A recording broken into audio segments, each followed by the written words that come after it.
पाकिस्तान में भी ये चीज़ें हैं, बट पाकिस्तान में एयरपोर्ट आई थिंक टोटली 10 या 12 होंगे इंटरनेशनल और नेशनल फ्लाइट्स के लिए, जिसमें से एक दो को तो वैसे ही मसला रहता है कि एक्सीडेंट होते रहते हैं आए दिन। हुकूमत के पास अवामी मैंडेट नहीं है। हम इस्तीफे दे चुके हैं, जो कासिम सूरी मंजूर भी कर चुके हैं। मुल्क की सियासत में बुहरानी कैफियत बरकरार है, जबकि नहीं कर सकता। इंडिया की बात की जाए, हर हफ्ते ऑलमोस्ट हर हफ्ते वहाँ की गवर्नमेंट कोई ना कोई प्रोजेक्ट लॉन्च कर रही है। अभी आज भी उन्होंने बेंगलोर में इंटरनेशनल एयरपोर्ट का टर्मिनल 2 लॉन्च। जब से नरेंद्र मोदी की गवर्नमेंट आई है पिछले 7 सालों में, इन नरेंद्र मोदी की गवर्नमेंट में तो 40 एयरपोर्ट्स बन चुके हैं, ठीक है, पिछले 7 सालों में। लेकिन जय हिंद दोस्तों, भारत 2024 तक 100 नए एयरपोर्ट बनाने जा रहा है, जबकि पाकिस्तान जैसे देशों में बैंकरप्सी की वजह से इनके बने बनाए एयरपोर्ट भी नीलाम होने की कगार पर आ गए हैं। अब पाकिस्तान में हालत यह है कि इनके कुछ एयरपोर्ट चाइना के कब्जे में हैं, तो वहीं कुछ सऊदी के कब्जे में हैं। बता देंगे। कोई भी प्रोजेक्ट अनाउंस नहीं किया गया, कुछ भी नहीं किया, सिर्फ अपने पेट पर हाथ फेरे हैं। खुद कहते हैं हमें मिले, हमें मिले, हमें मिले। वो कहता है मुझे क्यों निकाला, वो कहता है मुझे क्यों निकाला। मुझे कोई एक प्रोजेक्ट, कोई सोच के प्रोजेक्ट नहीं है, कुछ नहीं किया। कम से कम एक पब्लिक ट्रांसपोर्ट ही शुरू कर दें। हमने मसलन आउट ऑफ सिटी जाना है, बहरिया है या कहीं अपने सिटी में कहीं जाना है, तो हमारे लिए ट्रांसपोर्ट ही नहीं है। कोई पहले बसों का निज़ाम होता था, वो ख़त्म कर दिया गया है। कम से कम वो निज़ाम तो शुरू किया जाए।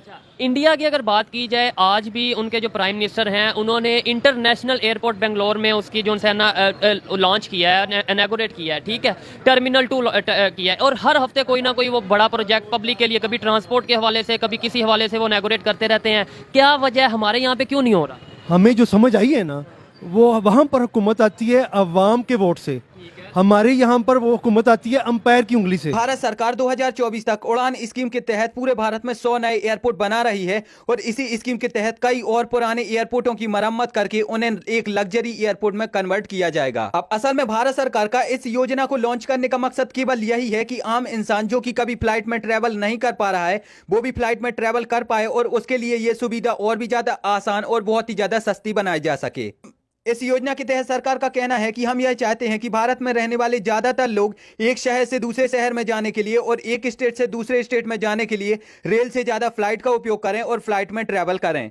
अच्छा, अगर एयरपोर्ट्स की बात करें तो इंटरनेशनल बात करें वो 34 हैं, और ओवरऑल बात करें तो 430 हैं, 450 एयरपोर्ट्स हैं इंडिया में। इस हवाले से आपकी क्या राय है? इंडिया बहुत अच्छा काम कर रहा है, काफ़ी डेवलपमेंट की है उन्होंने, बजाय इसके पाकिस्तान में भी ये चीज़ें हैं, बट पाकिस्तान में एयरपोर्ट आई थिंक टोटली 10 या 12 होंगे इंटरनेशनल और नेशनल फ्लाइट्स के लिए, जिसमें से एक दो को तो वैसे ही मसला रहता है कि एक्सीडेंट होते रहते हैं आए दिन, न्यूज़ चैनल पे भी चलता रहता है यही चीज़ है।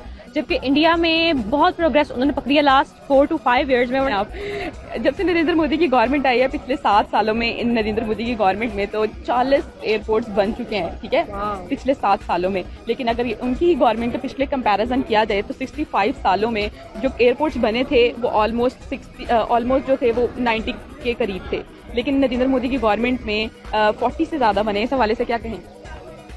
हाय, नरेंद्र मोदी वैसे मुझे पहले पसंद नहीं था स्टार्टिंग में जब आया, लेकिन उसने जिस तरह से इंडिया को सक्सेस रेट दिया है, तब से मैं उसे बहुत पसंद करता हूँ पर्सनली। सरकार ने इस स्कीम को 2017 में लॉन्च किया था, और अब इस स्कीम पर बहुत ही स्पीड से काम चल रहा है। भारत में कई नेशनल और इंटरनेशनल एयरपोर्ट का कंस्ट्रक्शन बहुत ही स्पीड से हो रहा है, और बताया ये जा रहा है कि ये सारे एयरपोर्ट 2024 से लेकर 25 तक बड़े ही आराम से बनकर तैयार हो चुके होंगे। इन सारे एयरपोर्टों में से 18 इंटरनेशनल एयरपोर्ट तो केवल यूपी में ही बने होंगे। इस वक्त भारत में 400 से ज्यादा एयरपोर्ट हैं, जो कि दूसरे देशों के मुकाबले काफी ज्यादा कम हैं। इनमें से लगभग 125 एयरपोर्ट ही ऐसे हैं जिन्हें राष्ट्रीय और अंतर्राष्ट्रीय सेवाओं के लिए उपयोग किया जाता है। बाकी सभी एयरपोर्टों को या तो मिलिट्री पर्पस के लिए यूज किया जाता है, या फिर वो ऐसे जर्जर ही अवस्था में पड़े हुए हैं।